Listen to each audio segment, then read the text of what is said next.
Our dear listeners, and especially my dear students, you are all welcome to our first radio lecture in this semester. And in the studio this morning is your lecturer, Albert Agbesi WORNYO, from the Department of Communication and Media Studies. So we are here for the first radio lecture series, Communication Skills.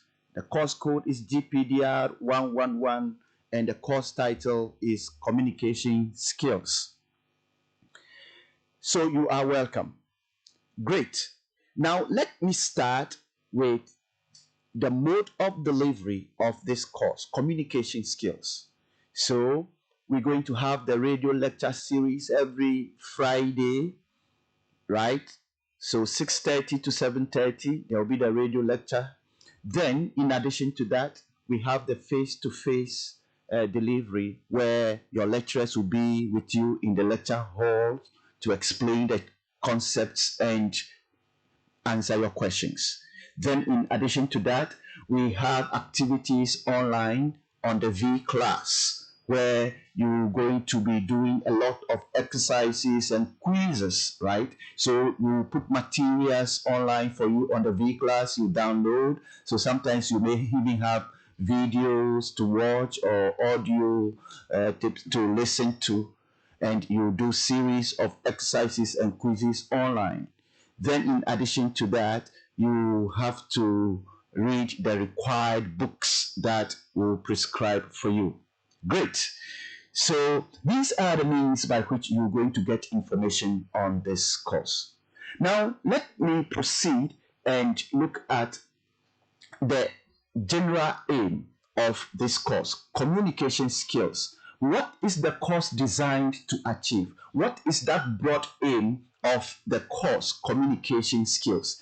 The Communication Skills course is designed to achieve this broad aim, to help you students improve on your language skills. And when I talk about improving on your language skills, we're going to discuss things that involve gathering information, organizing information, and how to study your topics or chapters, and then how to produce. So we're going to discuss issues of reading skills, writing skills, taking issues right from the level of the sentence construction, the grammaticality of a sentence. Then we will move on to the paragraph level, how to compose a good paragraph, and then how to put the paragraphs together to get a good essay, and how to even compose a longer piece of writing like a long essay or a chapter or a thesis or a dissertation.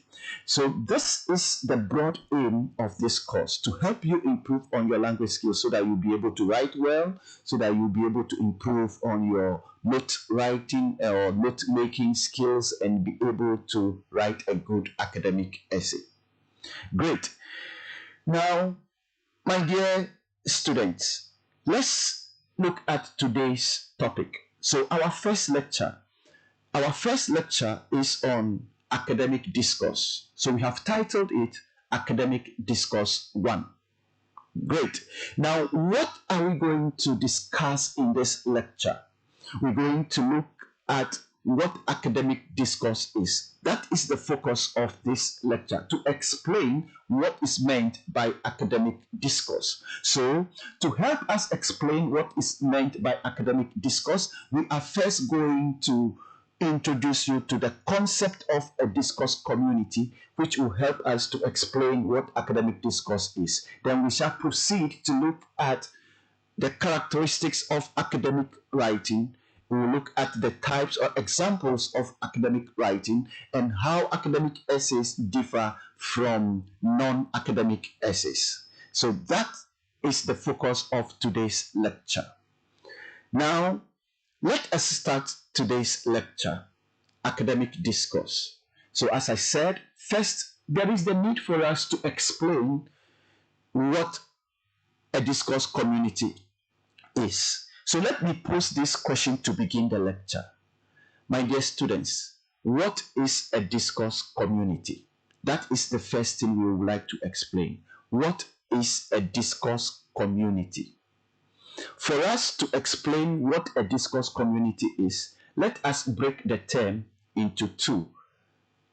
What is a community, and then what is discourse? Let's start with what we are familiar with. So first, let us respond to this question. What is a community? What is a community? Right? Great. So a community is a group of people. So a community is a group of people with common goals. And the common goals that that group of people have may be values, language, a body of knowledge, norms, etc. Great. So that is what a community is. A community is a group of people with common goals. That's great. Now, let us understand what discourse is. So, what is discourse? What is discourse?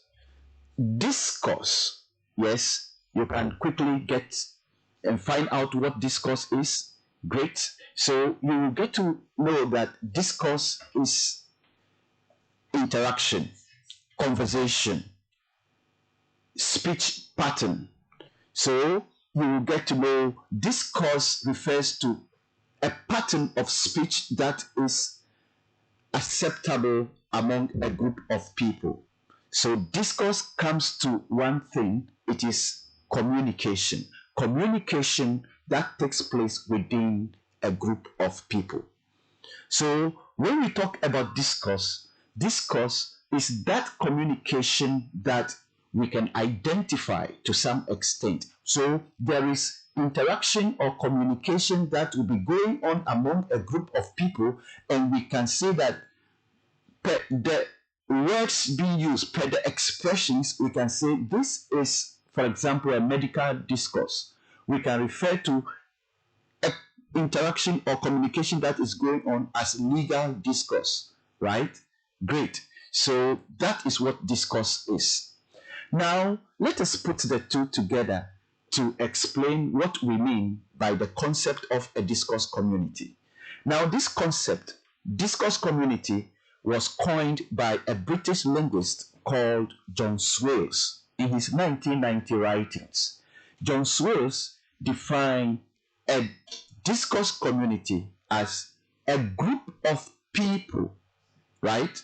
A group of people with common goals who engage in communication to achieve those goals. Did you get that right? Great. A group of people with common goals who engage in communication to achieve their goals. So, simply put, a discourse community refers to a group of people, and that group of people, they have something in common. They have common goals, and because they have common goals, they engage in communication in order to achieve the goals that they have. Now, let us proceed and look at examples of discourse communities. Discourse communities, to a large extent, almost each of us belong to several different discourse communities. So we have examples of discourse communities as religious groups. All religious groups are examples of discourse communities. So you can have a group of Muslims or Christians as a discourse community. So we can refer to the Muslim community or the Christian community. Then we have clubs and societies like the Red Cross Association as an example of a club or a society. So all clubs and societies are examples of discourse communities. Then we have corporate organizations. Corporate organizations are also examples of discourse communities. Then we have the professional groupings or the professional bodies. Professional associations are all examples of discourse communities. So we can have a group of lawyers like the Bar Association is an example of a discourse community. We can have the health professionals as a group of people. So that as an example of a discourse community. Do you get it right? Yes. So groups of people with common goals and they engage in communication. Great. Now, to let us understand the concept of a discourse community, let us go further to look at the features of a discourse community. John Swales gave 6 defining characteristics or 6 defining features of discourse communities. The first feature of a discourse community is that discourse communities have common public goals. They have common public goals. So when we take a group of lawyers, for example, as a discourse community, they have a common public goal. What is that common public goal that they have for the benefit of the society? To provide guidance and advice on legal issues in the society. When we take health professionals, for example, as a discourse community, they have a common public goal. What is that common public goal that they have? To help in the resolution of or providing solution to issues of sicknesses and diseases and to promote well-being and healthy lifestyle. So the health professionals have a common public goal. We can go on and give examples of groupings and the common public goal that they have. The second feature of discourse communities is that the members of discourse communities acquire specific lexis. Specific lexis. Lexis is L-E-X-I-S. They acquire specific lexis. And what do we mean by they acquire specific lexis?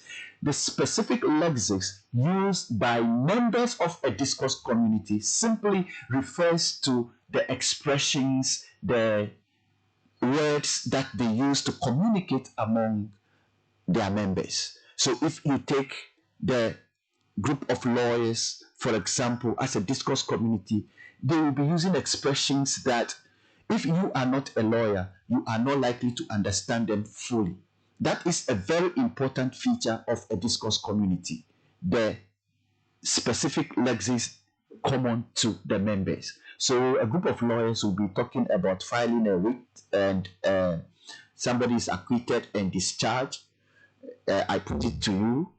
So the words that they use, the expressions that they use, though you understand English, you may not understand them fully because these are specific lexis peculiar to the legal profession. The same thing applies to, if we take, for example, health professionals. Health professionals have specific lexis that they communicate with among their members. So they may be talking about prescription, taking somebody's vitals and referral notes. And when they write a prescription, for example, if the doctor writes it, the pharmacist will be able to interpret it, the nurse will be able to interpret it. So this is something that is common among health professionals. So the expressions they use, the vocabulary, the terminologies are peculiar to the health professionals. So that is what we mean by saying that discourse communities, to a large extent, the members acquire specific lexis. Now, the third feature of a discourse community is that discourse communities have mechanisms of intercommunication. They have mechanisms of intercommunication among their members. So, mechanisms of intercommunication, the means by which they interact, and this may take the form of organizing meetings, or sometimes maybe they may have a forum, and sometimes they will have publication, exchange of memos, means by which they meet, conferences, seminars. All these are examples of the mechanisms of intercommunication among the members. Then the fourth one, which is related to the third, is that discourse communities use the participatory mechanisms to give information to their members, and to receive feedback from their members. So when they organize seminars and conferences and when they meet, then they will give out information to their members, maybe sometimes about the current practices within their profession or within that group, and the members give feedback to the discourse community, right? Great. Now, the fifth feature of a discourse community is that members acquire a certain level of knowledge and expertise. A certain level of knowledge and expertise. Now, for every group or every discourse community, a new person who joins that group or becomes a member, we will say is a novice. The person may not be familiar with the details of that discourse community, but that person gradually, after some time, will acquire knowledge and become an expert. So a new person or somebody who is admitted to a medical school, for example, will be new to begin with, but gradually that person, after the training, after the 7 years, will acquire knowledge and become a doctor and begin to practice. The same thing applies to if you take a discourse community like religious groups. If somebody surrenders his life and is baptized and joins a particular religious group, for example, that person may not be familiar with the doctrines and the teachings of that community or that group. But gradually, after some time, he may become an expert, be familiar with the doctrines, and even become maybe a pastor or an evangelist or a deacon, etc. So discourse communities, their members acquire a certain knowledge and expertise in order to function within that discourse community. Now, the last feature, the sixth feature, is that discourse communities utilize one or more genre within that group. And what do we mean by a genre? Genre is spelled G-E-N-R-E, genre. So genre simply refers to a type of writing, or a type of discourse. So if we put, for example, a job application letter, as I'll give us an example, all job application letters will be referred to as one genre, because the way job application letters are written is different from the way maybe essays are written. So all essays will belong to one genre. Job application letters will be one genre. A particular type of writing that comes with a particular format is a genre. So if we take, for example, the medical profession or health professionals, there's quite a number of genres that they use. They have things like the prescription form, right? They have referral letters, etc., or diagnostic reports. So these are pieces of writing that communicate something, and they have a specific format or structure, how they are written. Great. Now, my dear students, we have tried to explain what is meant by a discourse community, and we have given examples of discourse communities, and we have explained the features of discourse communities. Now, we are doing this to help us understand or explain what we mean by academic discourse. You agree with me that with the explanation that we have offered so far, we can refer to the university as an example of a discourse community. Do you agree? So the university as a discourse community is what we refer to as the academic discourse community. So the academic discourse community refers to that group of people within the university community. And the kind of discourse or the kind of interaction that goes on among the members in the university community is what we refer to as academic discourse.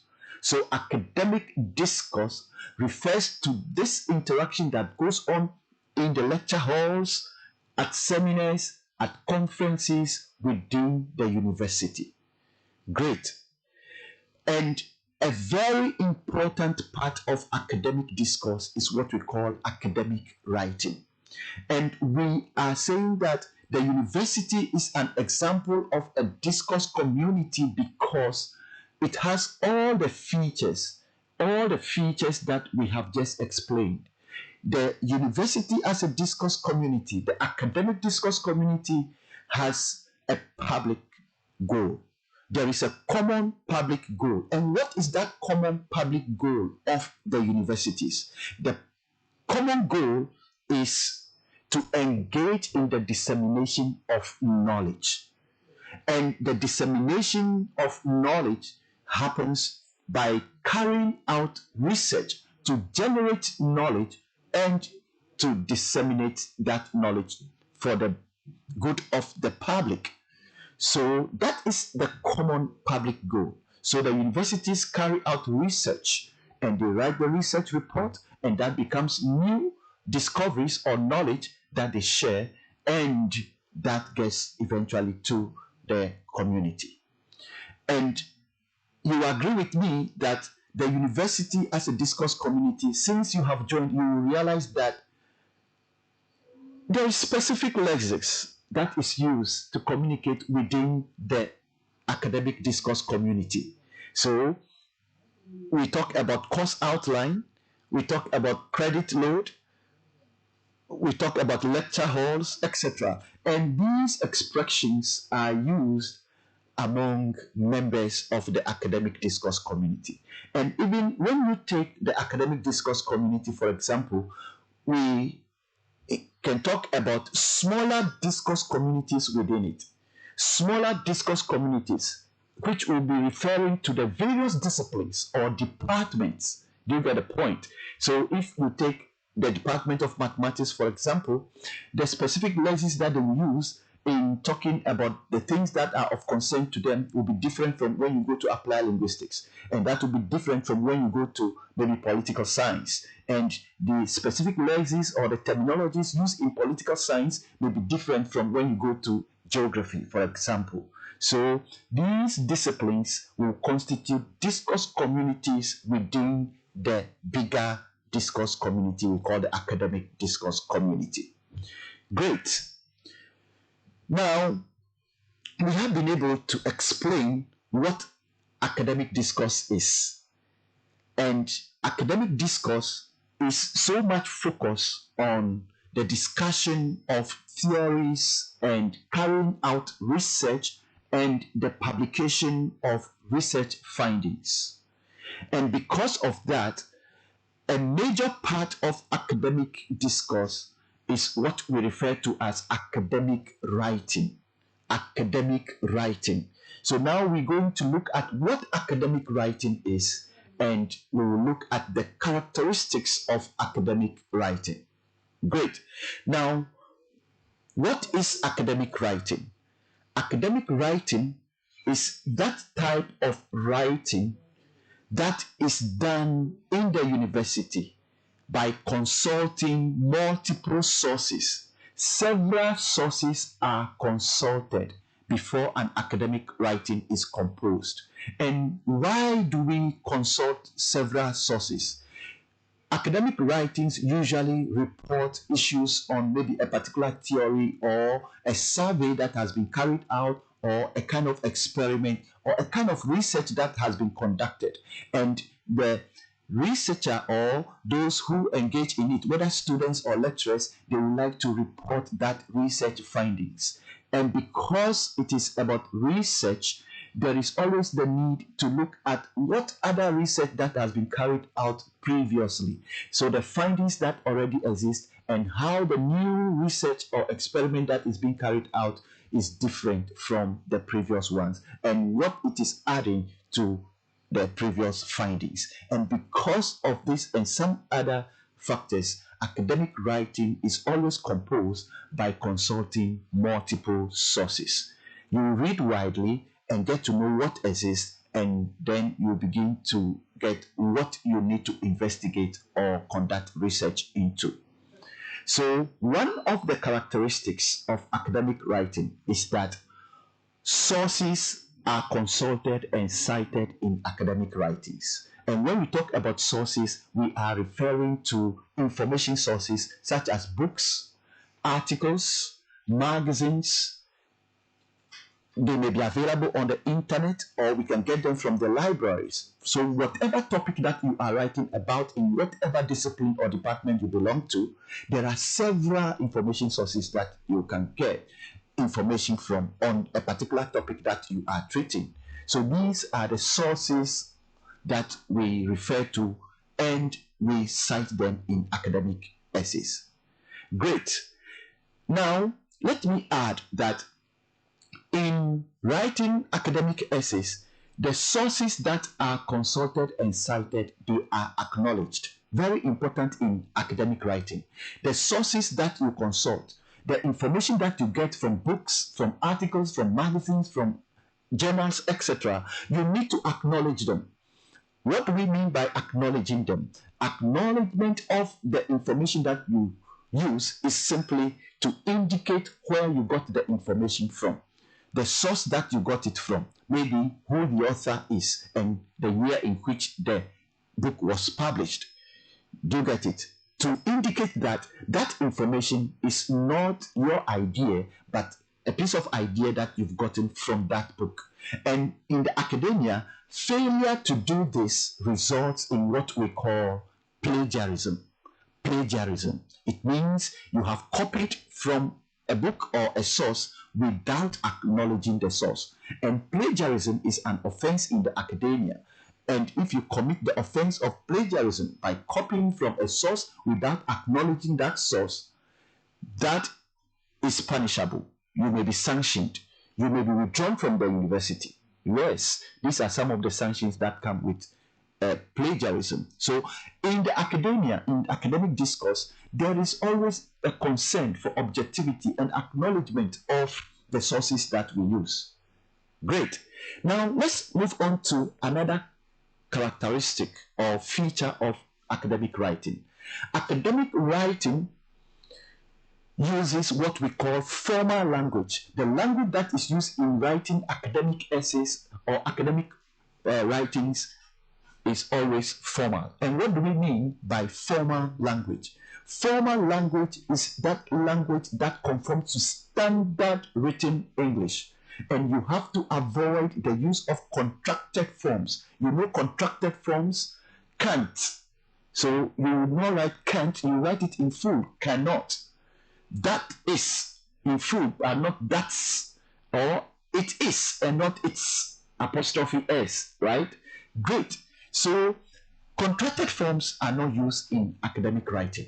Then also you have to avoid the use of colloquial vocabulary. Colloquial vocabulary. What do I mean by colloquial vocabulary? Vocabulary that is not standard English. For example, in writing, if it is about children, you use the word children, but not kids. Kids is not a standard vocabulary. It is colloquial vocabulary. So we're writing about a company, write about the manager, not the boss. Boss is a colloquial vocabulary. So we're writing about a parent, you're referring to your father, say your father. But if you say daddy or dad, mom, that is colloquial vocabulary, right? So all these kinds of colloquial vocabulary and expressions are avoided in academic writing. So when we say the language is formal, we mean it conforms to standard written English and it avoids all these kinds of slangs, text message, use of language, colloquial vocabulary and expressions. Great. Then another feature or characteristic of academic writing is that academic writing uses what we call passive construction, or let me put it this way, passive construction is preferred in academic writing. And what do we mean by passive construction? That kind of sentence expression that tries to hide the doer of the action. So we have passive construction and active construction. So in active construction, you can project yourself, or we can know who is doing the action. So in academic writing, let's say you are conducting research It is not appropriate for you to write, for example, I collected data from so and so sources, or if you are in a group, we collected data from ABC. It is rather preferred to write it in passive construction so that we will not know the person who is conducting the activity. So an example of a passive construction is to say data were collected from 3 sources. Do you get that right? Data were collected from 3 sources instead of I collected data or we collected data. So that is passive construction or passive expression. I found that no, don't project self. So it was found that, it was discovered that. So that kind of expression is passive construction as opposed to active construction. And passive construction helps us to construct sentences that are impersonal, that do not project a person into the research work that we are writing. So one other feature of academic writing is that it should be written in impersonal language. You should not be using I, we, etc. No. And you also have to avoid expressions that show your feelings, like I feel, I think. No. Such things are not used in academic writing. Great. Another feature of academic writing is that academic writing has a defined structure. A defined structure. What do we mean by a defined structure? It has an introduction, a body, and a conclusion. And we shall look at the details. What goes into the introduction, what goes into the body, and what goes into the conclusion. So it has a defined structure. An introduction, a body, and a conclusion, which we shall look at in details later. Great. So these are some of the characteristics or features of academic writing. Let me summarize. I have talked about academic writing. Sources are consulted and cited. 2, the sources that are cited are acknowledged. And let me add, they are acknowledged using what we call a particular documentation style, which is something we shall be looking at later. We have various styles of acknowledging the sources. So you come across something like APA style, MLA style, etc. Then 3, I have indicated that academic writing, the language used is formal. And 4, I have also stated that passive construction or passive voice is preferred in academic writing. Is that okay? Great. And I have also indicated that academic writing has a defined structure. That is good. Now let us look at examples of academic writings. Academic writings may come in the form of what we call academic essays that students write. It can also be in the form of what we call long essays or project work. Then we also have what we call dissertation or thesis, which is written by those who are doing the postgraduate program. So those doing the undergraduate program usually engage in writing academic essays and a long essay as a requirement for graduation. Great. So the academic essay is the essay that is written explaining a particular topic, but in that essay you will cite sources to support your claims or your arguments. Great. And academic writings are not limited to students, but lecturers, the professors, also conduct research and publish the research findings. So the professors, where do they publish their research findings? They publish them in what we call journals. So they write what we call journal articles. So they write papers or manuscripts that get published in journals, and these we call journal articles. Or sometimes they write to a conference for presentation. Okay, so we'll be looking at the details and the types of these types of academic writing. And I would like to conclude by indicating that academic essay is different from a non-academic essay, or what we call a fictional, or sometimes you say functional or fictional essay. Academic essay is different from a fictional essay. You see, for academic essay, you have to support your argument and your claims with sources that you have consulted. But a fictional writing, as the name applies, is based on imagination. And the things that are written in fictional essays may not necessarily be true. And there is the use of a lot of exaggeration in fictional essays. Questions that you'll be asked, how you spent your holiday, and where you spent your holidays, etc. And you just write it based on imagination, and you exaggerate the events and describe the events, and those things may not necessarily be true or events that really happen. So these ones fall under what you call fictional writing or fictional essay. But academic writing is based on theories or research that is carried out, so it is factual. It is usually based on things that really happen, and the language used is formal. But the language used in fictional writing is full of exaggeration. It is flamboyant. It's based on creativity, and they use a lot of figurative expressions, etc. Right? So get the difference right. Great. Good. So we're going to activate the phone lines at this point, and as you have listened to me, maybe you have a contribution or you have a question to ask, so you can also call and ask your question or send your WhatsApp message contributing to the radio lecture today. So the numbers to call: 0503 923158. 0503923158. These are the numbers. Should I add the second one? 0332 320201. Okay, so these are the numbers to call. Great. As I wake up, oh, there's a caller on the line. Hello. Hello. Hello. Hello. Yes, sir. Please, good morning, sir. Good morning. Just tell us your name and your department when you call. Then we proceed with your question.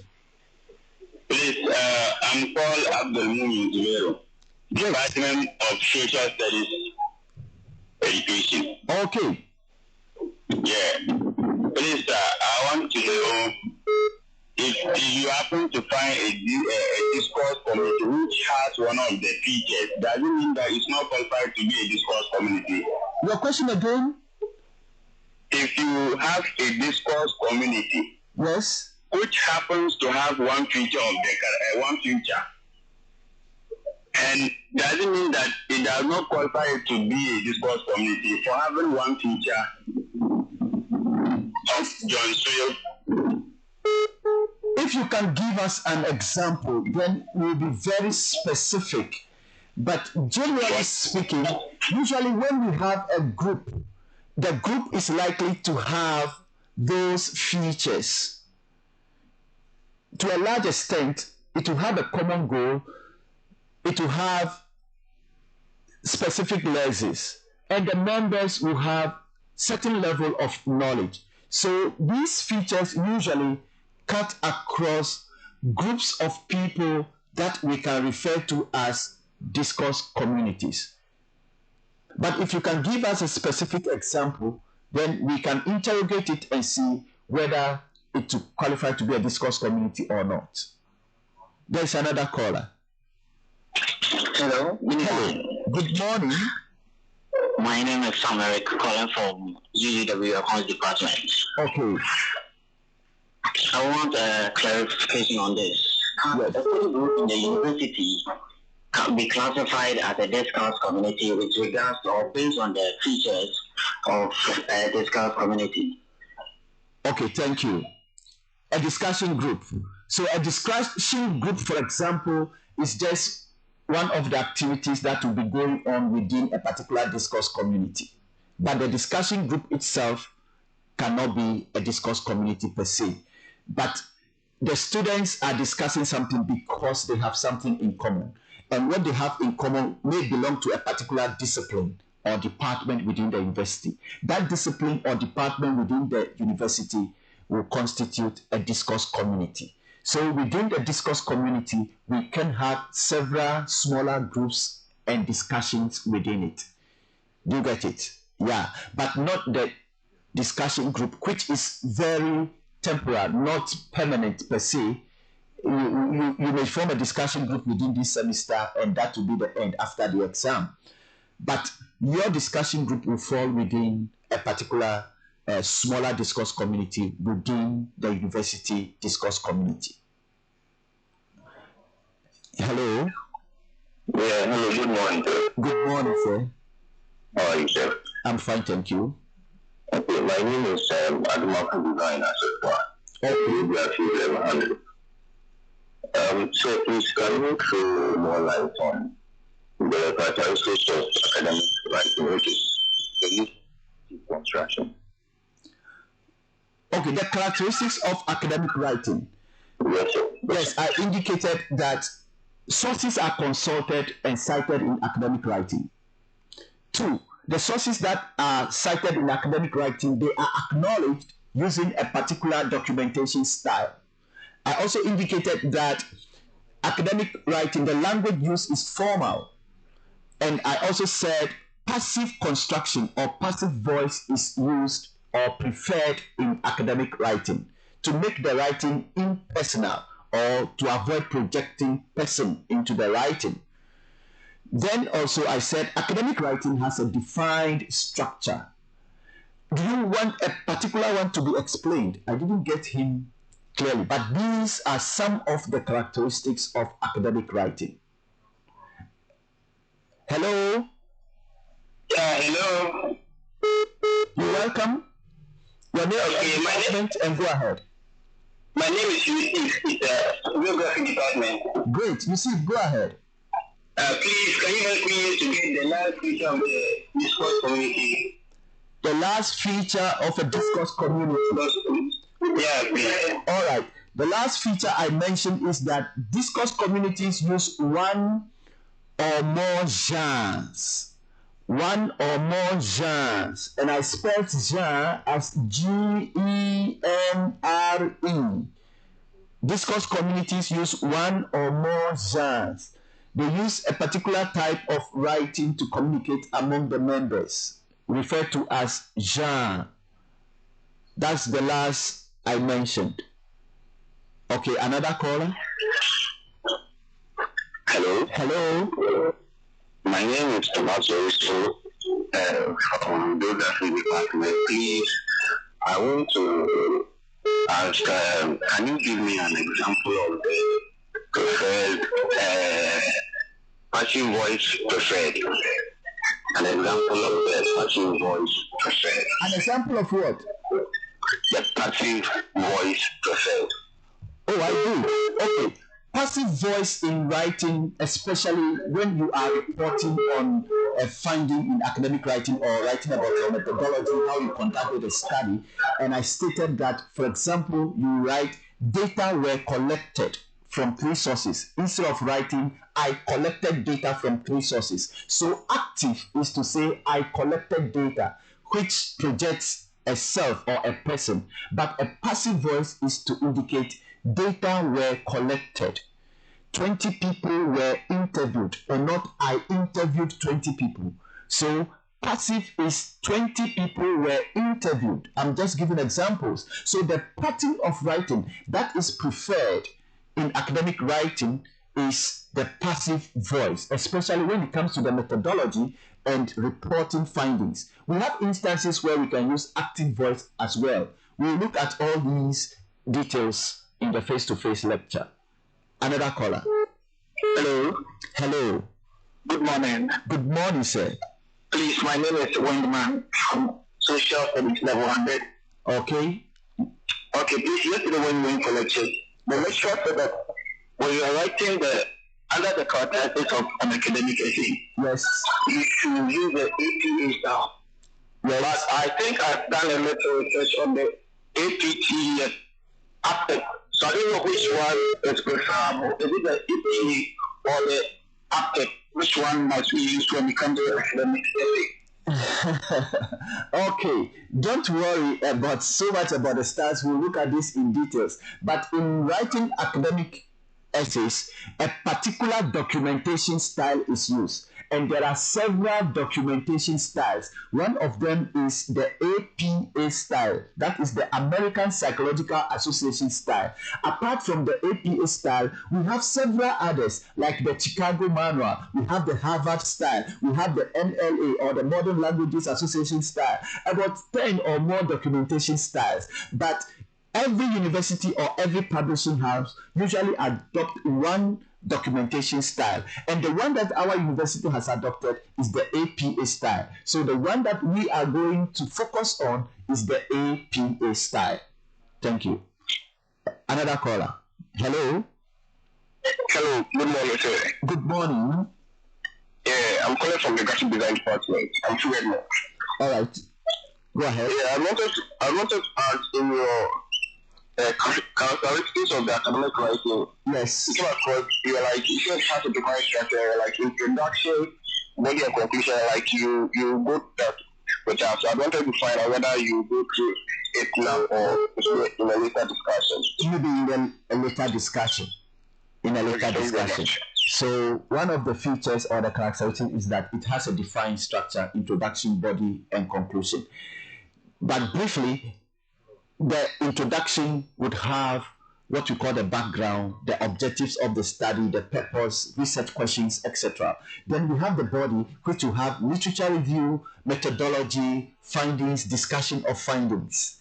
And then the conclusion that usually summarize and give recommendations. So that's briefly the details.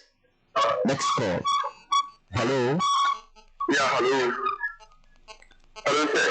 Hello, sir. You are welcome.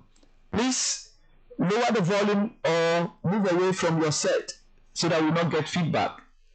Okay, thank you. Sir, my name is Aprokusela, Geography Department, level 100. Oh, yeah. Okay. Please, my contribution is, example like a football club. It's an example of a discussed community because they have a certain goal. Yes. And they have a common interest. Like their goal is to win trophies at the end of their matches. So we can say a football club is a discussed community or a feature of a discussed community. It's an example of a discourse community, yes. Yes, please. Yes, so you are right. Yes, because they have a common goal.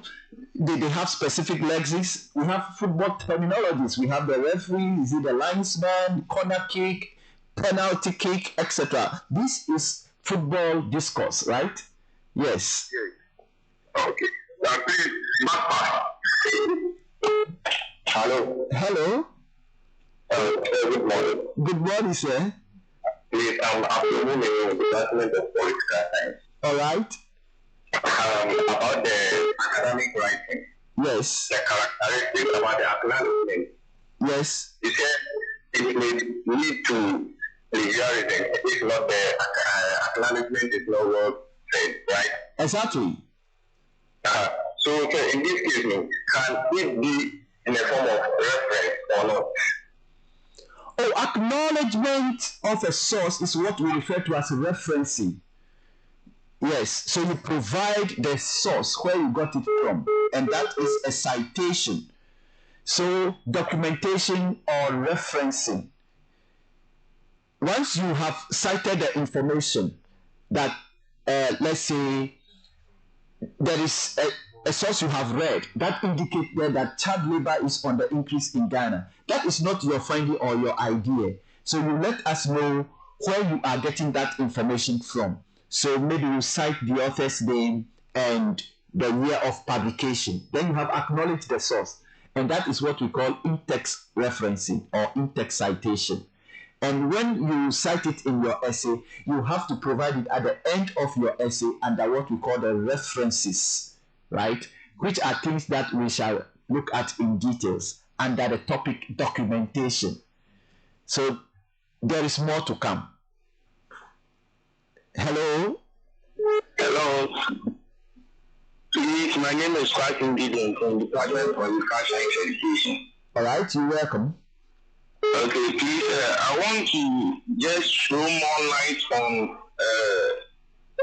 what are some of the terminologies used by family as a discourse community? Terminologies used by family as a discourse community. Great. So you belong to a family, right? Yes. So you belong to your family as a discourse community. So you can tell me what are some of the things that are of concern to your family and what are the things you talk about? Because the things that you talk about in your family, the things that are of concern that you discuss in your family with the terminologies that you use may be different from my family. Do you get the point right? Okay. Yes. Okay. So some families will have maybe abusiapeni and what the abusiapeni does, etc., etc. Other families would have different names and terminologies they use to refer to specific people or positions within the family. Okay. Yes. Thank you. You're welcome.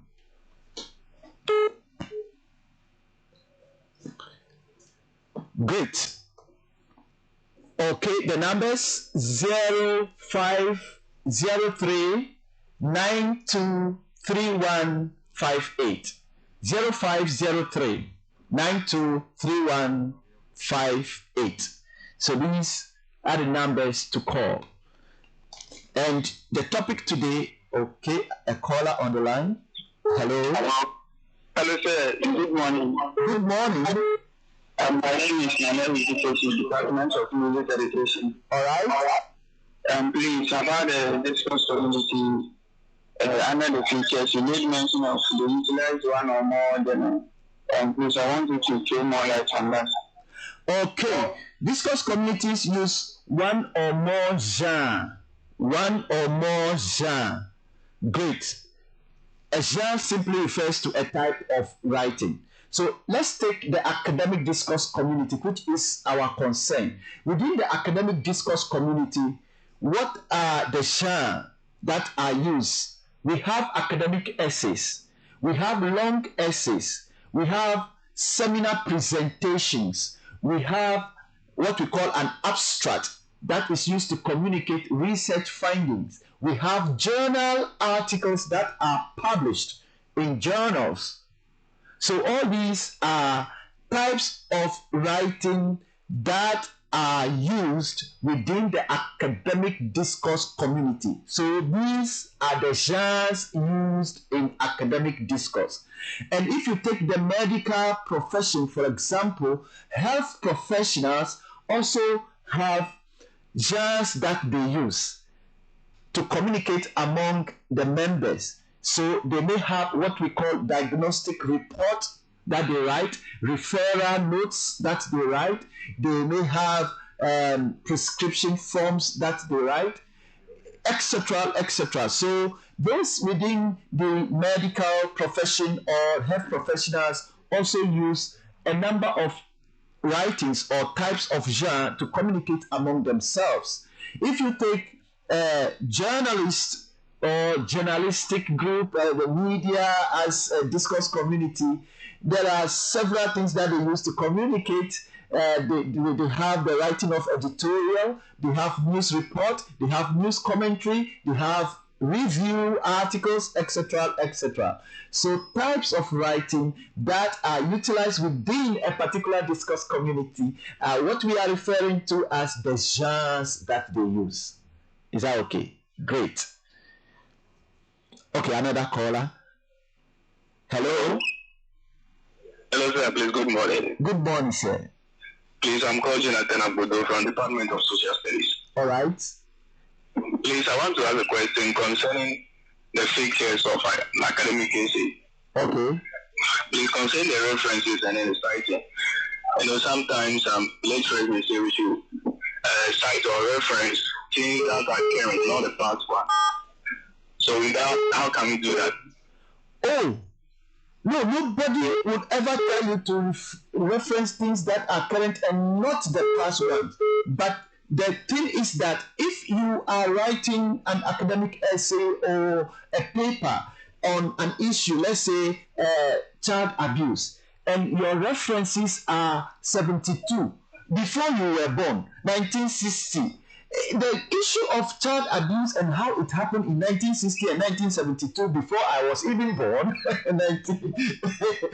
will be completely different from the current issues of child abuse. So you will be advised that cite the current ones which are recent so that we can see what the current trend is. That is the advice. But it does not mean that absolutely you cannot cite the old ones. If the old ones are necessary to help you build on the new, you cite them as well. Okay? Okay. Yes. Okay. Great. So that issue of your sources are dated or they are too old, it's a blend. It is when you do it, your sources are all over 10 years, in the 60s, in the 70s, in the 90s, of course you will be questioned that the topic you are writing about, what about the current development? You need to bring the current development so that we know what the current trend is, because there is always recent research. If you're talking about malaria research, for example, you can be citing 1960 malaria research reports all the time. But the current one, because the parasite has developed resistance and new drugs have been developed, so you should be referring to current research, right? Great. Okay, a caller on the line. Yes. Good morning, sir. Good morning, sir. Sir, my name is Obin Techi, calling from Geography Department. All right, Obin, go ahead. Yes, my question is, in exams, and let's say I write my essay and I didn't cite it, or I didn't add any references. Please, okay, thank you. Now, academic writing, like academic essay, the long essay, the thesis, the dissertation, or a term paper, these are pieces of writing that we do not under exam condition. So we have the books available from which we can cite the sources. We go to the library, we go online, and we consult the sources and we cite them. When you write under examination condition, you are not expected to cite sources or provide sources at all, because the books are absolutely not available to you in the exam hall. So in the exam hall, you are expected to produce what you have been able to retain in your memory. The plagiarism in the exam hall is when you develop a long neck and you begin to look at somebody's paper and copy from that. That one is the plagiarism in the exam hall. Or you carry a piece of paper or write things on your lap, etc., and you are caught. That one is where you are going to be dealt with drastically. That is the exam hall plagiarism. Okay, a caller on the line.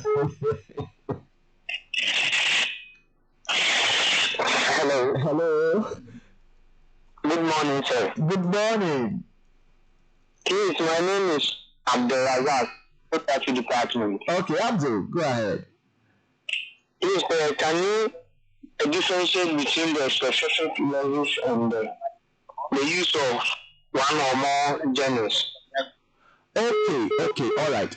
Specific lexis. When we talk about specific lexis, we are looking at words and expressions used in communicating among that group of people. So when we are communicating in the university, for example, in the academic discourse community, I can ask you how many credit hours or credit load do you have within this semester? And that is understood among the two of us. We talk about the lecture halls. I say, do you have a course outline? You know what a course outline is, right? So all these are expressions or words that we use to communicate among ourselves within the university community. That one is the specific lexics. The words, the expressions that we use to refer to things and the concepts that we talk about. Great. Now, when we talk about genre, that one is a type of writing, okay, as I have explained earlier. The next caller, please. Hello. Sir, please, this is Joyce from my friend's department. Okay, you're welcome.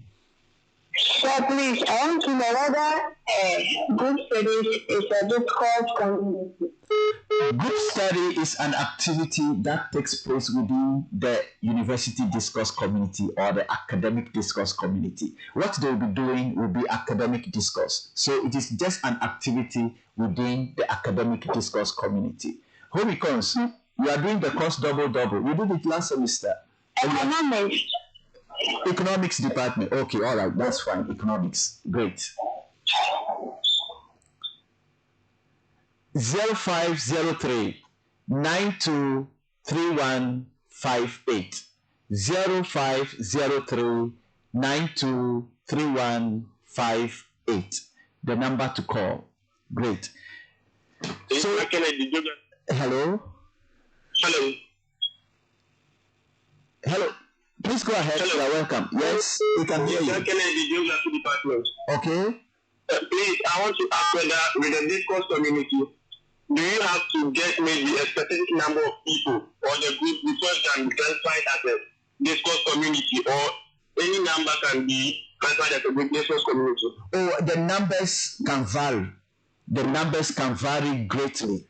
We can have discourse communities that are very large, and so it's not about numbers, but it is about the group and the common goal that they have that keep them to engage in communication. So the common goal they have to serve the public, and then the specific lessons they develop, that keeps the group going, that keeps the group interacting. That qualifies it to be a discourse community. So we can have clubs and societies, for example. We have the Red Cross Association, the Rotary Club, we have the Lions Club. All these are examples of discourse communities. They may not be, their membership may not be so large, but it is a discourse community, right?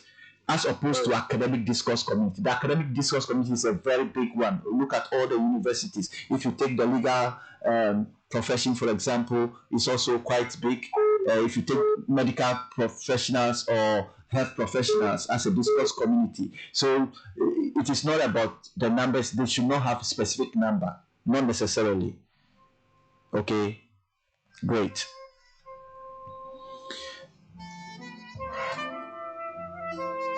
So the numbers to call 0503 923158. 0503 923158. And talking about academic discourse. Academic discourse. The interaction or the discourse that goes on in the university community. The academic discourse community. Hello. Hello. Hello. Please, my name is Shimado Batu from Economics Department. Okay. Yes, my question is, does a group need to qualify all the features before it can be a discourse community? Well, these are the fixtures. So if you take a particular group and see, may it lack one or two, it will not disqualify it from being a discourse community, right? But these are generally the features of discourse communities. They have a public goal, they have mechanisms of intercommunication, they have one or two genres that are used, they have specific lexemes that they use to communicate among the members. These expressions or terminologies that are peculiar to that group, that qualifies it to be a discourse community. Hello? Hello. Hello. Hello. Yes, sir. My name is Bafo Samuel from SonyATV. All right. Students living in the hostel, can you say you can follow us in the discourse community? A student living in the hostel. Can you say you can follow us in the discourse community? Oh, how can a student be a discourse community? We're living in the hostel, like we find ourselves in the hostel as a group. Okay, you are living in a particular hostel. Yes. Have you constituted yourself into a group that has a public common goal? What is your public common goal? Or what is that common goal that you have for the benefit of the society? To carry out research? So you realize that you may not necessarily constitute a discourse community because you may lack that first qualification of having a common public goal. Do you get it? Yeah. Sometimes maybe you may have a few terminologies or expressions you have developed among yourselves, but they may be very fluid. They may not be long lasting. Hello? Hello? Yes. Please, good morning. Good morning, you're welcome. Please, have some political science department. All right. Please, I want you to elevate further the mechanism for organizing themselves and that of the mechanism they try to read information and feedback. Okay. The mechanisms of intercommunication among members of a discourse community, mechanisms of intercommunication, the means by which they meet may be meetings, seminars, conferences, and these very mechanisms by which they interact are the mechanisms that they use to pass information to their members and receive feedback from their members. Do you get it right?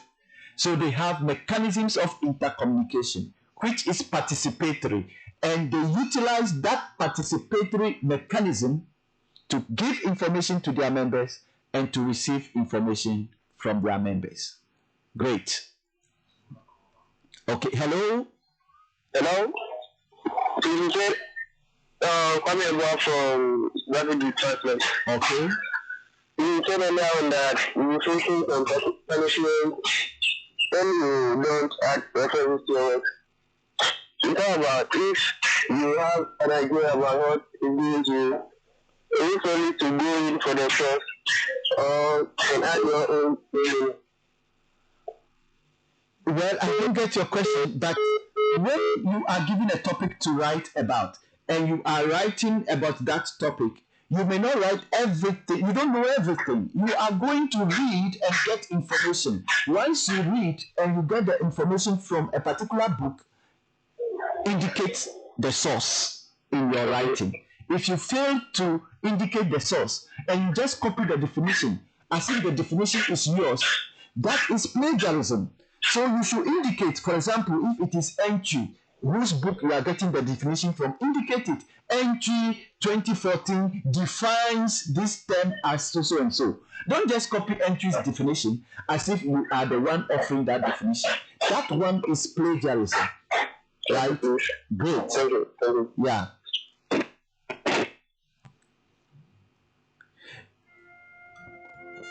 So let me just add a little about the issue of plagiarism. You see, some students feel that, yes, when you read from a particular source, in fact, we will be looking at plagiarism in details. We have things that you need to acknowledge and things that you don't need to acknowledge. Things that are of general knowledge. General knowledge issues, we don't provide acknowledgement. If you are explaining or offering your own explanation or idea or opinion on the topic, you don't acknowledge anybody. But specific findings, specific statistics, specific definitions, methodologies that have been published by people, you need to acknowledge such sources. So if I say, for example, that when an apple falls, it falls against graffiti, everybody knows who I'm referring to. Just acknowledge who maybe published that finding. You get a point. Is that not Archimedes? Yes.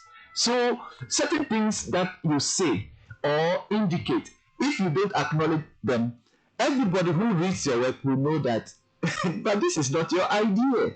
So just tell us whose idea you are making reference to in your writing. And it is very important because plagiarism is an offense. And students commit the offense of plagiarism a lot when it comes to writing their long essay, especially the long essay, that is where they just go and copy from sources and put together. No, you need to acknowledge the source.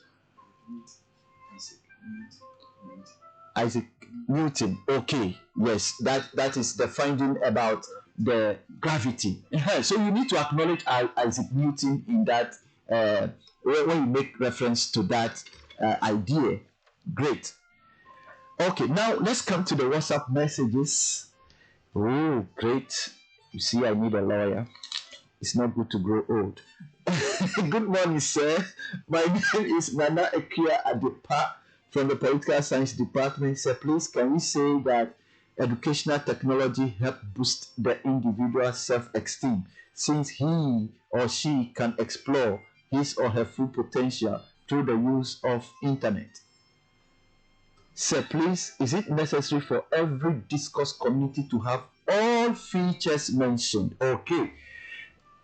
They may not have one or two, but they may still be a discourse community. Great. So they may have 5, they may have 4, but the 6 are broadly the defining features. Is that okay? Good. Good morning, sir. I'm Francisca from Counseling Psychology Department. Please, can you explain the first 2 points on the features of discourse communities?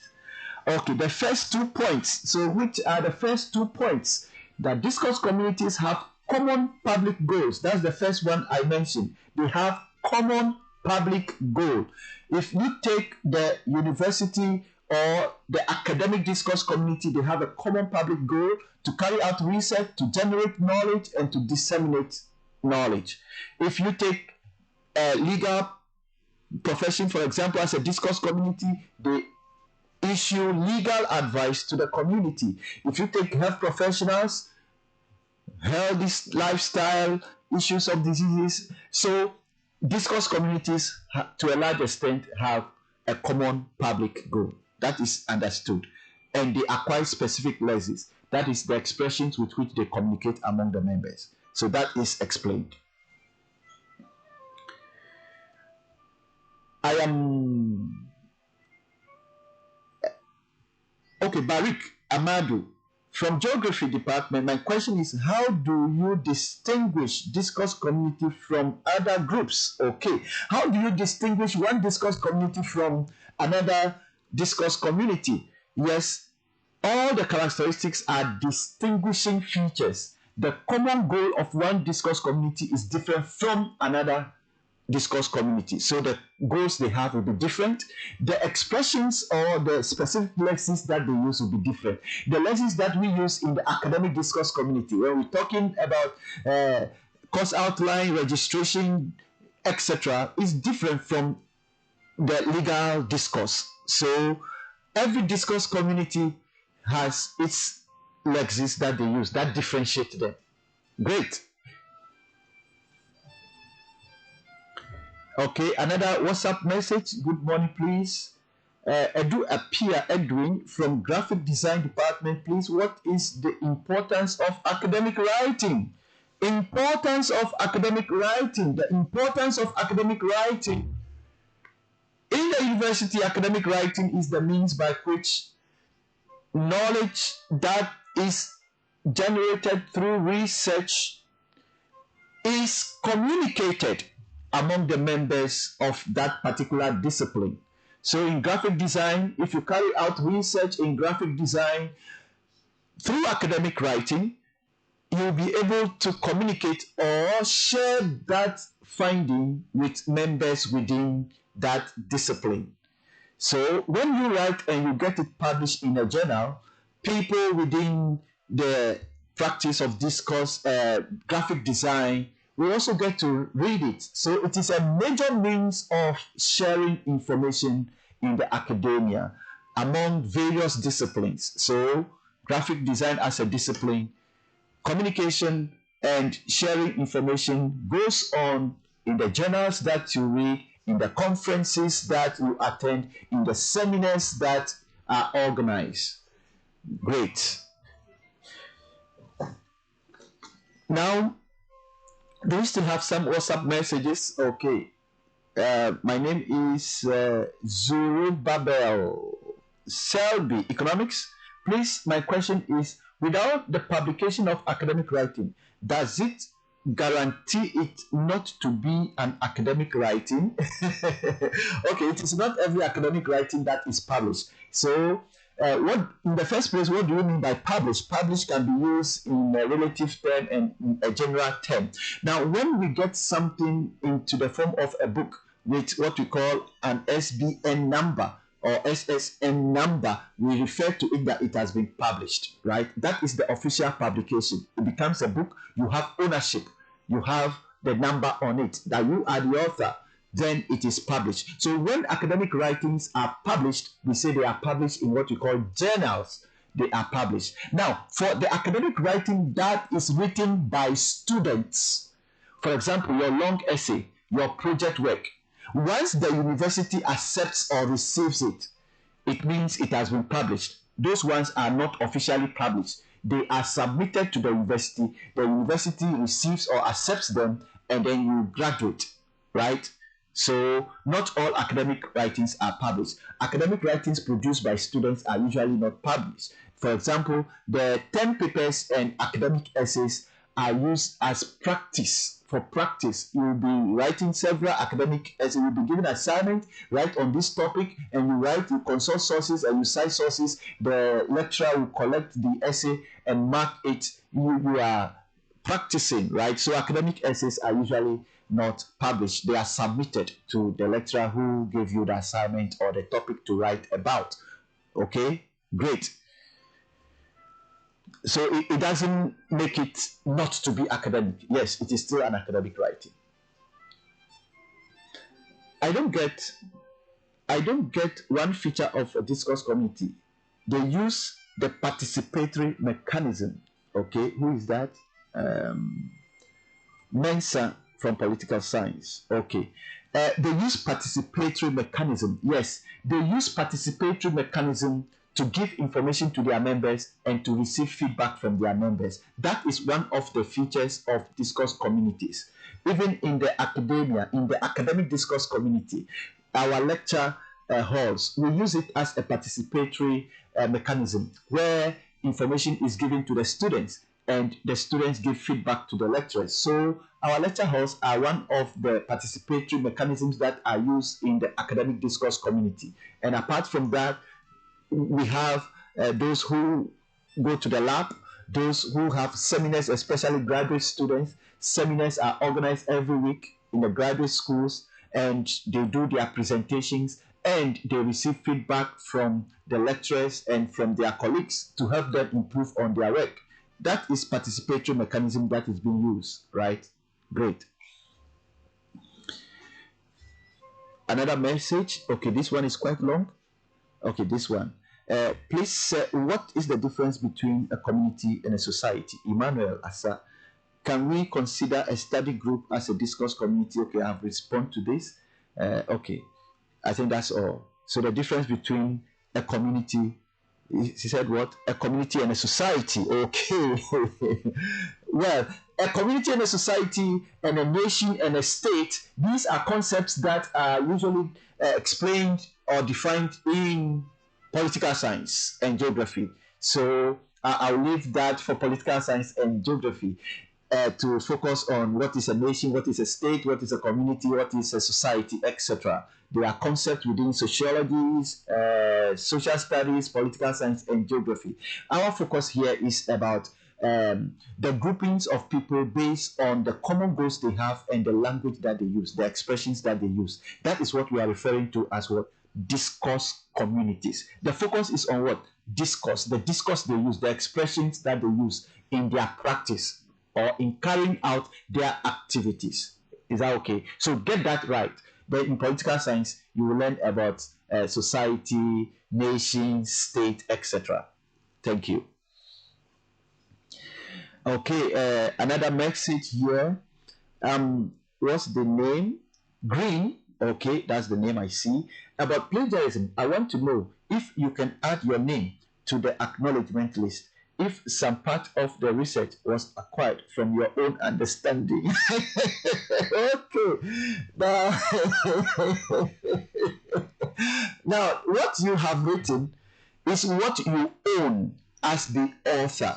So the essay or the long essay you have written is your work. So you are the owner of it. We shall put your name on it and publish it. It will come with your name. So you own it. But that work that you have produced that you own, you use information from other books and sources. They are the ones you will acknowledge. Is that okay? Now, when you get yours published and later I come to use it, green, I will acknowledge you. Okay? So get something published for me to use so that I will acknowledge you. All right. Okay. Good morning, sir. Please, Vivian Edu from Political Science, level 100. I would like to ask that we, the students attending lectures, can we be classified as academic discourse or discourse community? The university as a whole is the academic discourse community, and the academic discourse community is made up of the senior members who are the lecturers, the professors and research fellows, and the junior members who are the students. So the students and the lecturers constitute the academic discourse community, and the discourse that goes on in the lecture hall is academic discourse, right? So you attend lectures, what goes on in the lecture hall is academic discourse. What goes on in the department as seminars and conferences, all these are examples of academic discourse. The essays that you write, that will be given assignment, that you write academic essay, write on this topic, and you are going to cite from sources. All these are examples of academic discourse. So academic essay is an example, an important part of academic discourse. Is that okay? Yes. So the interactions within the university are all academic discourse interactions. Good morning, sir. My name is Keza Te Moses from Economics Department. Please, concerning academic writing, can you give some examples? Oh, I have given plentiful examples of academic writings. Academic essays, 10 papers. So I'm giving examples now. Academic essays, 10 papers, long essays, project work, theses, dissertations. These are all examples of academic writings, right, that students compose. And I also gave examples of academic writings, research articles that are published in journals. And usually the lecturers, professors, they send their academic writing that they write to be published in journals. So all these are examples of academic writings. Okay, great. That's good. And sometimes you come across abstract. An abstract is simply a summary of an academic piece of writing. And that summary is usually between 150 or 250 words, which gives us an overview of what the main academic writing or the article is about, right? Great. So all these are examples of academic pieces of writing. Please, Edwin from Department of Graphic. Church service is an example of a discourse community. Religious, so a service is just an activity of a particular discourse community. Religious groups are all examples of discourse communities, right? So if you take the church, for example, as a discourse community, one of the services, one of the activities they engage in, one of the participatory mechanisms that they engage in is what? The church service, where a sermon is delivered, right? So every discourse community has mechanisms of intercommunication. So the religious groups, they have their mechanisms of intercommunication as what? A church service, right? Great. Please, sir, I'm Tete Ruben from Geography. Please, I want to know what will cause the rejection of academic essay. Thank you. several things may cause the rejection of academic essay, but a major thing will be plagiarism. Yes, if you plagiarize, and plagiarism comes in various forms. You have copied from sources without acknowledging the sources. Yes, the work can be rejected. The long essay can be rejected on that grounds, and not only rejected, but you'll be penalized, right? You'll be sanctioned. Your work will not be accepted, you will not graduate.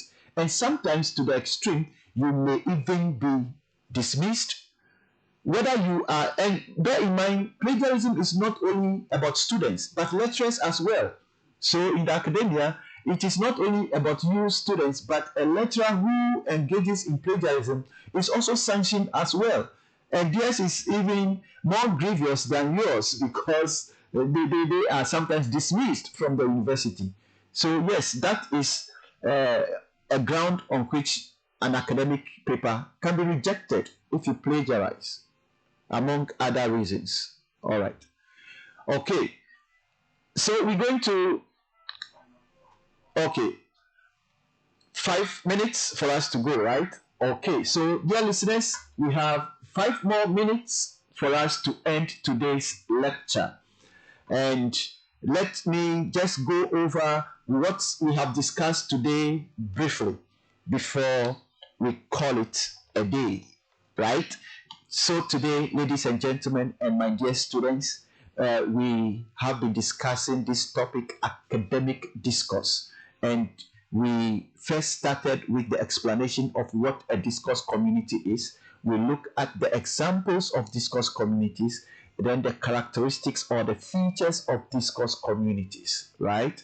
Then after we have looked at this, then we now explain what we mean by academic discourse. Academic discourse, that is the interaction that goes on in the academic community or the university.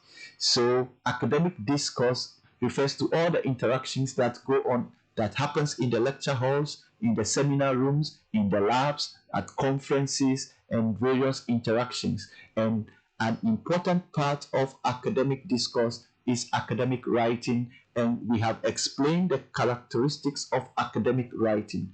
We indicated that academic writing has a defined structure. We said academic writing sources are cited in academic writing. We also said that the sources that are cited are acknowledged. They are acknowledged using a particular documentation style. We also indicated that the language that is used to compose academic writing is usually formal language, devoid of colloquial vocabulary, devoid of contracted forms and slangs and text message expressions. We also said that passive construction is preferred in academic writing, and passive construction means that you construct the sentence in such a way that it is not personal. So I gave example that instead of saying I interviewed 5 people, you say 5 people were interviewed. Instead of saying we collected data from this source, you say data were collected from that source. Instead of saying I discovered that this, you say it was discovered that, right? So we look at passive construction, active construction, etc. And we also said that academic writing has a defined structure. Yes, I have mentioned that. Great. So these are some of the characteristics of academic writing, and we gave examples of academic writing. The ones that students write: academic essays, long essays, thesis, dissertation, term papers, and academic writing that the lecturers send for publication as journal articles. Great. So that is what we have discussed today, and we're going to bring our discussion to an end. But before we do that, we have messages here on Facebook. So let us be fair to them and respond to the Facebook messages before we bring our lecture to an end. Facebook messages: good morning. I am Portia from Political Science Department. Can we say the agriculture community is a discourse community? Then the next one: good morning, sir. I am from Geography Department. So in a discourse community, can we consider the level of members who should also be equipped with various levels of expertise and experience that are in the for the attainment of the goals? Okay, yes. So 2 questions here. One is the agricultural community as a discourse community? Yes, agric as a field will be a discourse community of its own. That's true.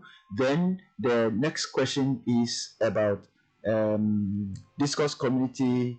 We consider the levels of expertise. Yes, as I indicated, discourse communities, the members acquire certain level of knowledge and expertise. And for every discourse community, for every group that somebody joins, the person comes in as a novice or a new person. But gradually that person will acquire knowledge, a certain level of knowledge that will let the person function within that discourse community.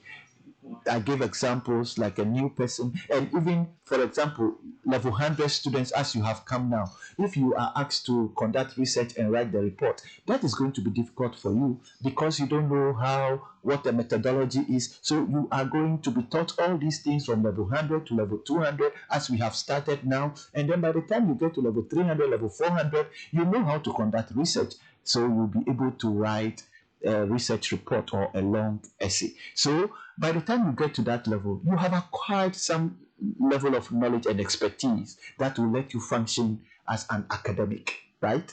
Great. So you can go and then come back for a postgraduate program so that your knowledge is now advanced. Then you can also function effectively in the academic discourse community. So yes, there are levels of expertise. The novice or the new members gradually become experts. Is that okay? Great. So for today's lecture, ladies and gentlemen, and our dear students, we are so grateful for your participation. Thank you all for your calls, your contributions, and the messages that you send on Facebook, on WhatsApp, and those of you who called into the program. And for today, from the studio, this has been your lecturer, Dr. Albert Agbesi Uwanyo. Bye for now, and have a wonderful weekend.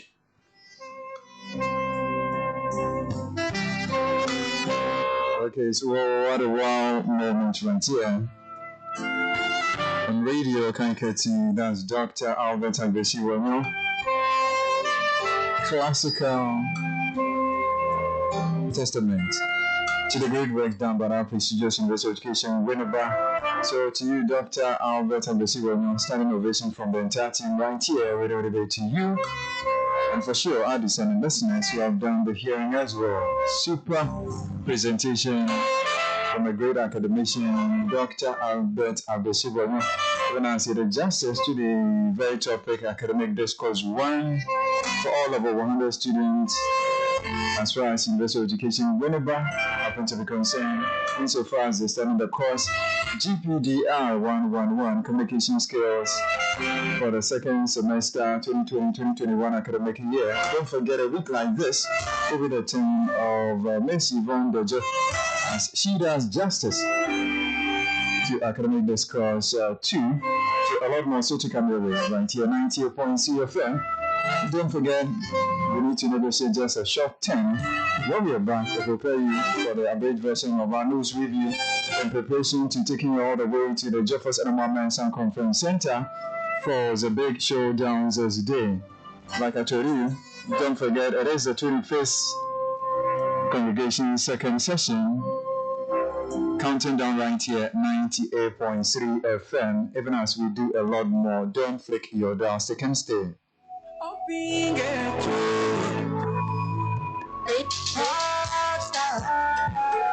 Yes, just hold it right there. Are you looking for a convenient place to eat, drink, and party as you keep stress at bay?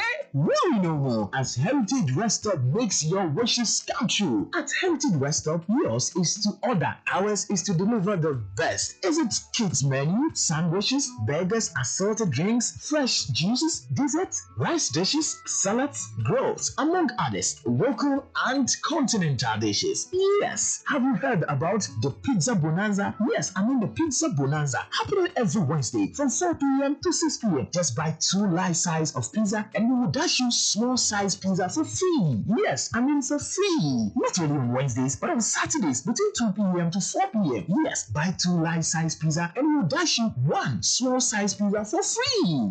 Yes, for free. If your Monday will be great, it will depend on your Sunday. And so Sunday special, call it Heritage Sunday Delight, which serves you delicious Onutuo special, TZ, wache, fufu with all kinds of soup. You have 5% discount for every food you buy on Sunday between 1 p.m. to 2 p.m. And we do deliveries in and around WINNEBA and pay in a tabase. In your no kind of make a piece of papa pensa papa. Amuya Japaza, one is a phone watch Heritage Rest Stopper. One is a mature is a banucha. And such the children want to be or to fifi. Until this benefit, sandwich, beggar, in Sibia Pipiano, Uguwa chapo, juicer, another base, salad, Jachua, is a great tilapia, and a great chicken, in our good chapo. Ewa, it is one of the oil, Jawari, Alufo, you know, your friend Pizza Bonanza. Wednesday, we could be 4 p.m. to 6 p.m. Order 2 large size of pizza, then choose small one if I call free. Women the Beyonce, between the hours of 2 p.m. to 4 p.m. So, at to pizza large size too. Your dash a small one for free. For free. Listen, we do that by your desire. I don't know what you do, consider no better. Into or Heritage Sunday Delight. I want to consider no Onutuo special. In cutting one people be TZ, I will watch it for free in Quanbiara. I be on cutting one car in another good Sunday or you crazy. It's going to be a Tobiano on a 5% discount. Well, between the hours of 1 p.m. to 2 p.m. We'll be with Biano or WINNEBA, and I will not quite be on the 2 days when it's a pro. And no. Yes, we have the good live band music. Where about Chonasi? Intimina, then so many Gpdr, a community Akona, or keep us contemplating. We do really, when office for friend Benshima, or WINNEBA Junction, which you are going to go to a phone or 2 food 055 11 442 and 0246 843631. Heritage Rest Stopper, a place of total comfort. Heritage Rest Stop, where everyone is a VVIP.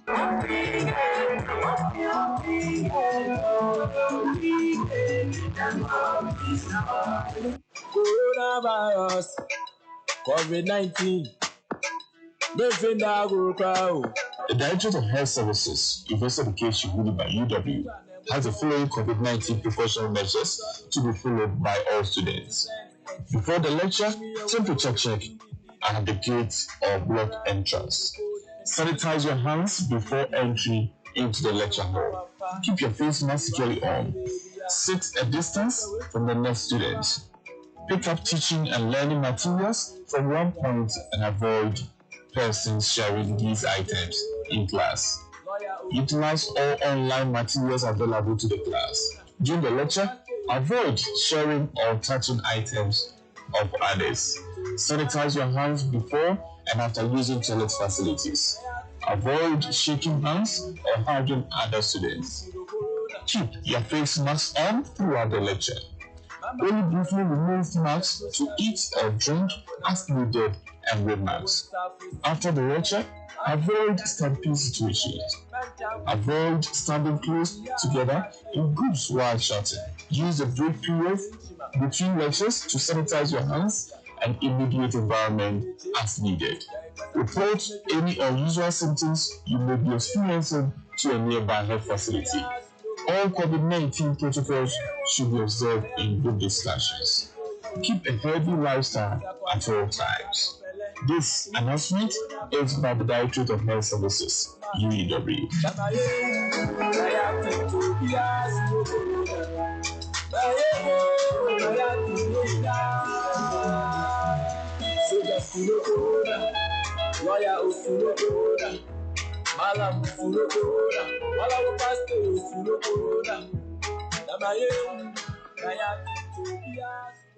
WINNEBA 98.3 FM.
Okay, so super refreshing having you back after that very commercial break.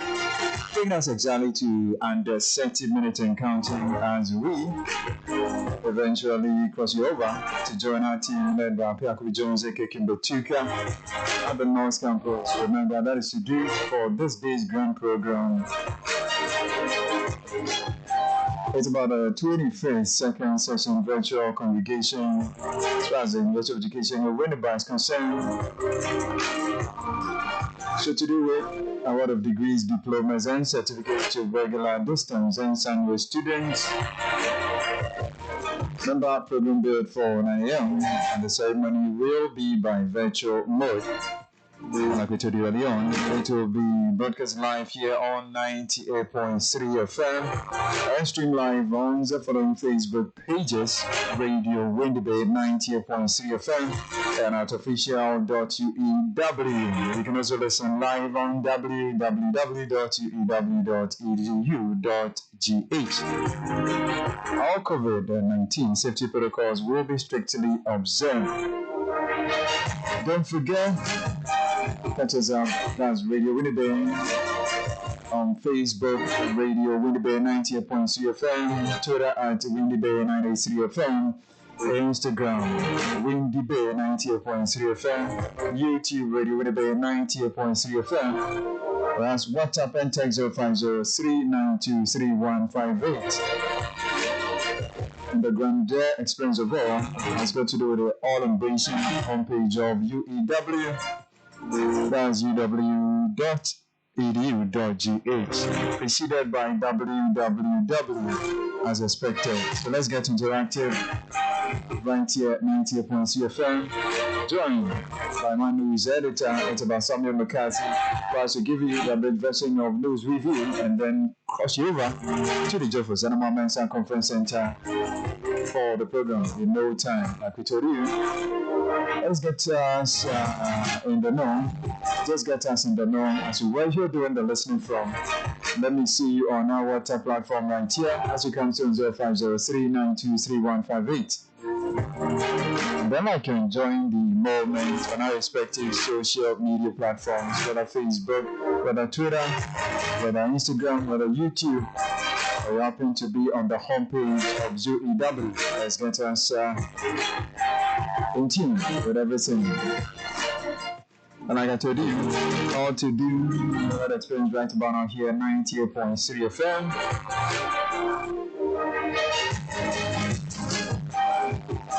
What are the details?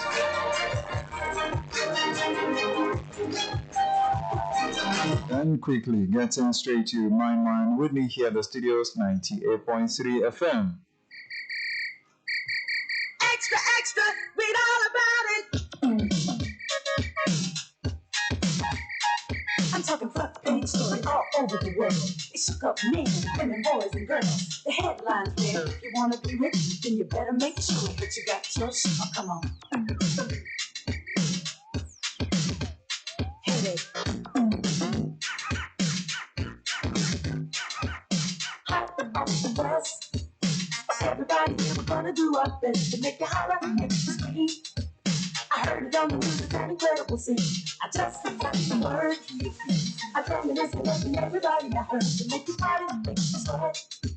You're even gonna feel it through your TV set. I said the headlines, headlines.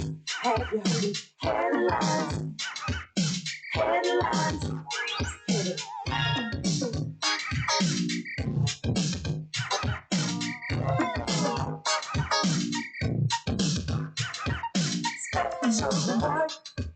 It's rocking in your pocket, paper jamming this one. It makes your body something better. A devastating news that you never forget. I just got the news. Got it printed in your paper, everything that you do. You wanna party, we rock and roll. It's a hot news hit on your radio. It's the headlines. Tell me, have you heard it? Headlines. Read all about it, baby. Headlines. Headlines. Headlines.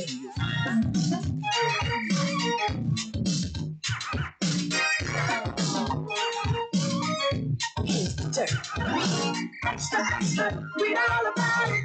Extra, read all about it. We got the beat, we gonna shout it. We got the beat, we gonna shout it. down to the part it was rough and raw. Said you gotta do something better, nothing at all. Because there's people you desire, people you admire. You wanna go places where you get too tired. We want the truth about what's been going on. So we chitter gossip on our telephone. When our time is running out, we ain't got everybody needs a piece of lifelong pleasure. Headlines, read all about it. Headlines. All the headlines, all the very back page stories, all the center spreading. Think about the other ones as well, including new media as well, right here.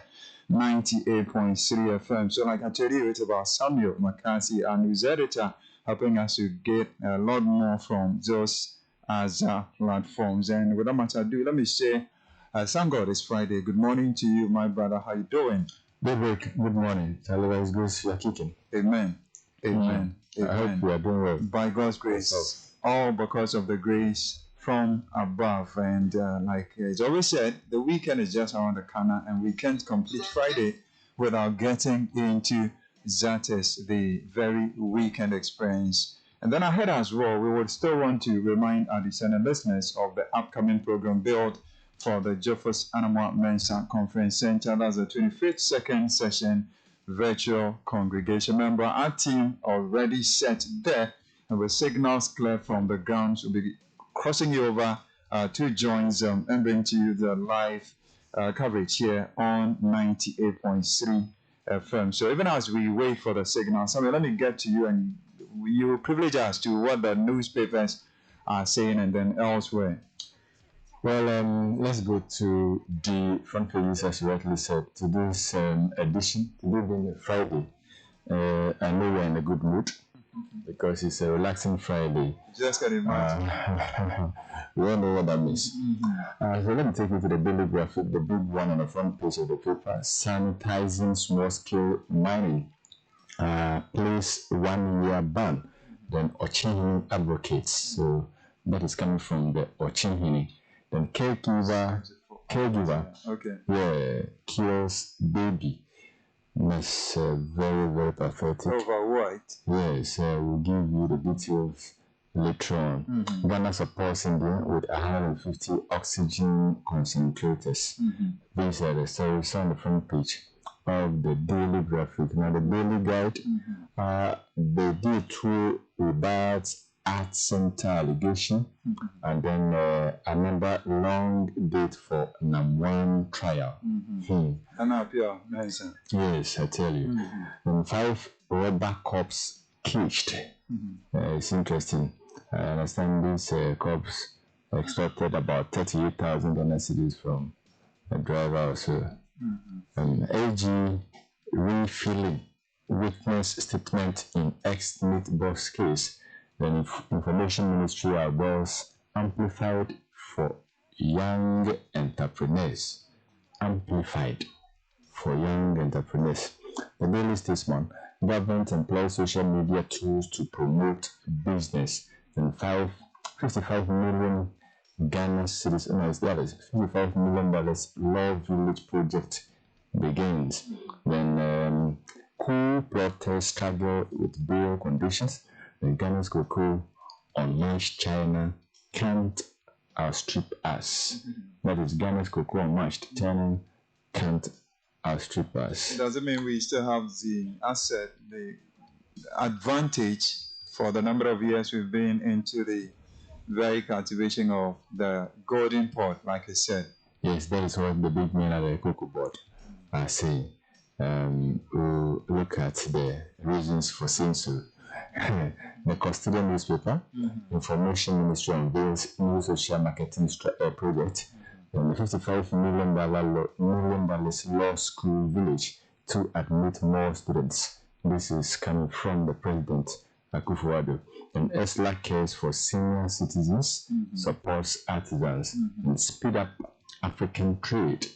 Baunia, 2 after Secretariat. Has it got something to do with the recently celebrated AU Day? I should think so.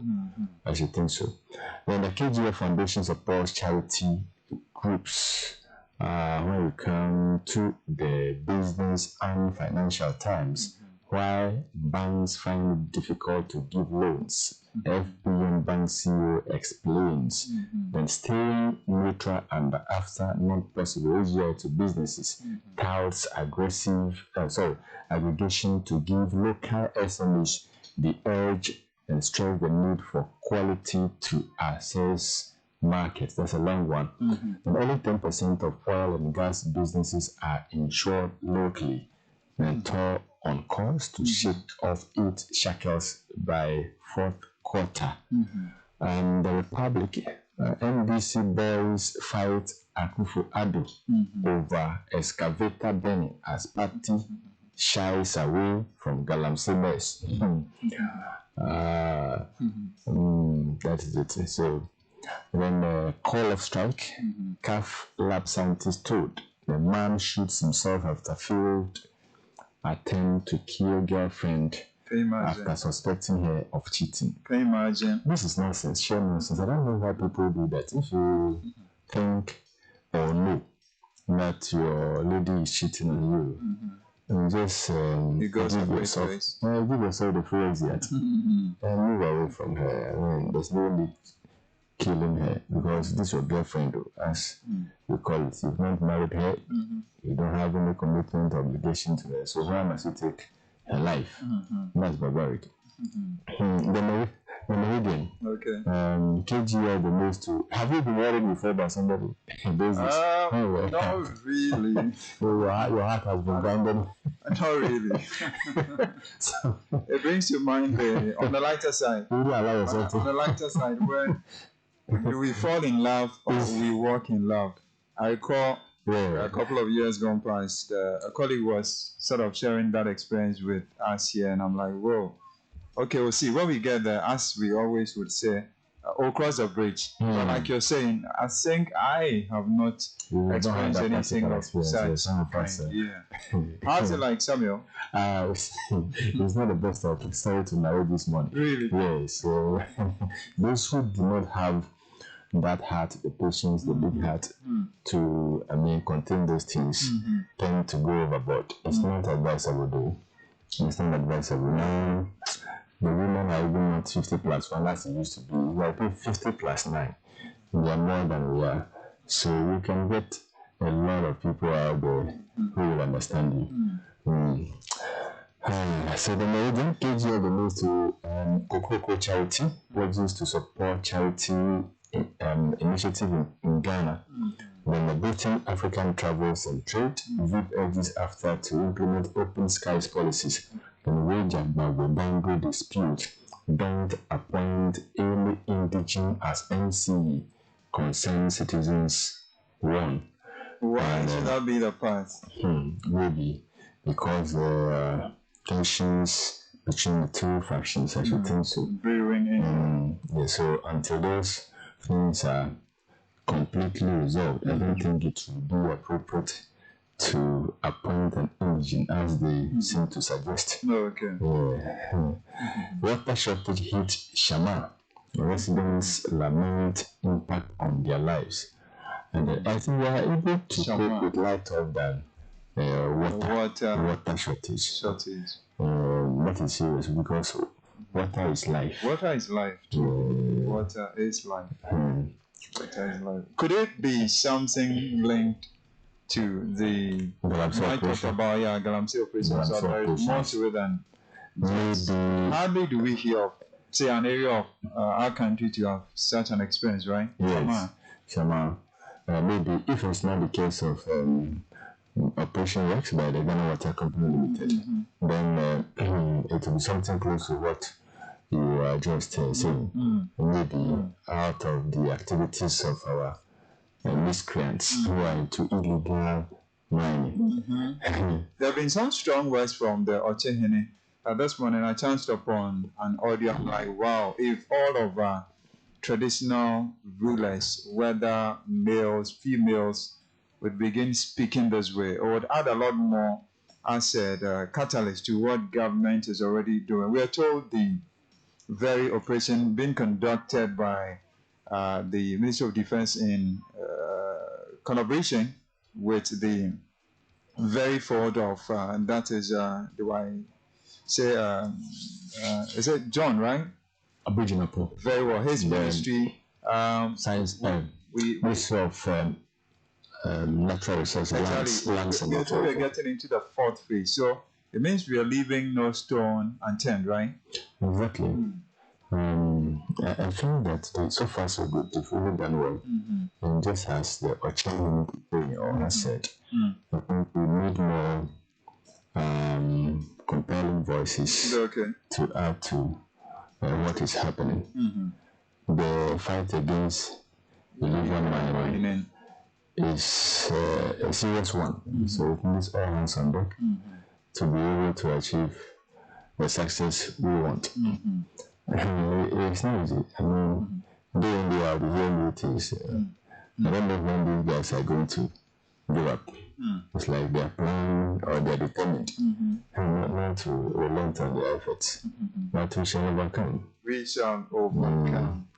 Let me take you to the big country. Remember the song, We Shall Overcome? Yeah, we shall overcome. We would have to sing it before the show comes to a close this morning. With the help of Evercute, you know. It's the biggest songbird in-house. I tell you. Weekend today, Truth and Enlightenment. Karachi East celebrates flat tummies. What was that about? Karachi East celebrates flat tummies. Can you get us a bit into it? Because I'm a bit at sea here. I'll come back and give you. I'll give you the details about ourselves. Then also on the front page, Black Lives Matter. We celebrate also the first George Floyd. The late. I think I stand to be corrected. Sorry, I have to truncate at that point, but like I mentioned, I stand to be corrected. I don't know the number of newsprints in Ghana that have given front page attention to the unforgettable experience that befell one of our own exactly a year ago in Minneapolis in the hands of policemen. Those who were expected to, as I said, protect lives and property ended up taking the life of one of our brothers, that's George Floyd, who have joined the great of the ages. And like we always say, never again. But for you, where have we gotten to 1 year on after the whole Black Lives Matter movement? Samuel?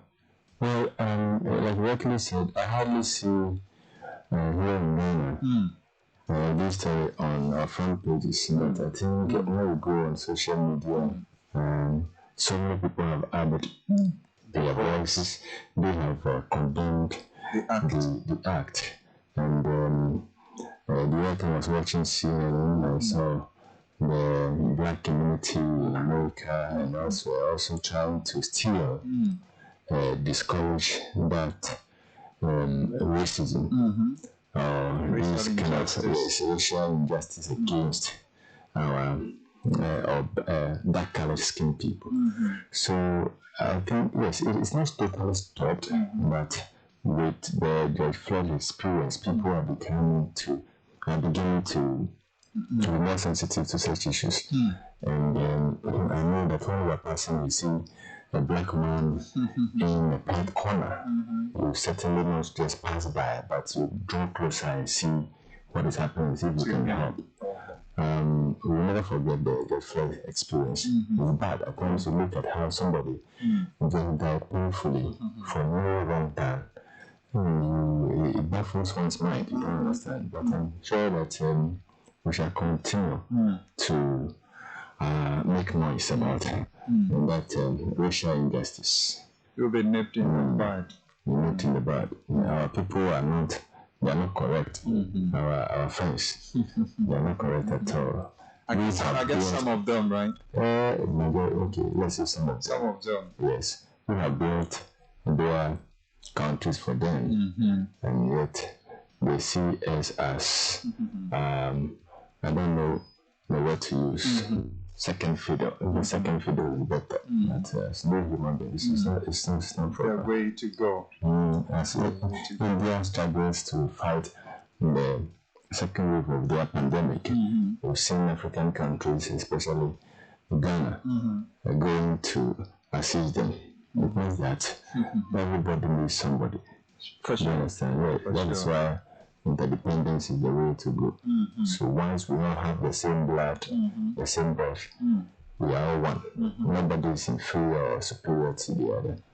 So we have to treat each other equally. The common denominator is we all belong to the human race. That is it. Like you said, Black Lives Matter. We say, may the soul of George Floyd, including the other ones, of course, who may have not been mentioned, their souls and spirits rest safely in the bosom of the Almighty God. Any more stories to come? Even as we comment the weekend today, we're giving the BLM movement that front page attention. Black Lives Matter. Samuel, I get back to you. Yes, I think I am done with the newspapers. Maybe later on I'll go to the online. I recall you mentioned a name like, is it the late Eva?